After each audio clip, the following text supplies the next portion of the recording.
Hi everybody, it's Katrina. Welcome to the Crafty Corner. Here's a lovely, elegant gift idea for him.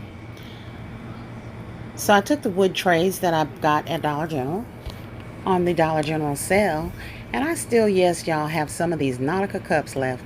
So I took the Nautica cup, the black one, and I included the charcoal face sheets for the men, as well as the socks, and the perfume that I got from Rainbow for men, and created this beautiful, elegant gift set for them.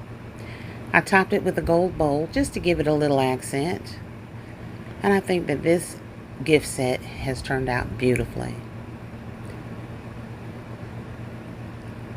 This is Blue for Men Ultra,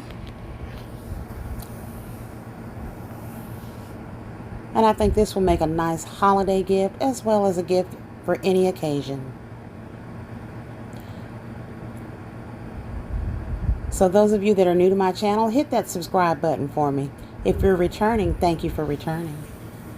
Please make sure you like, share, comment, and subscribe.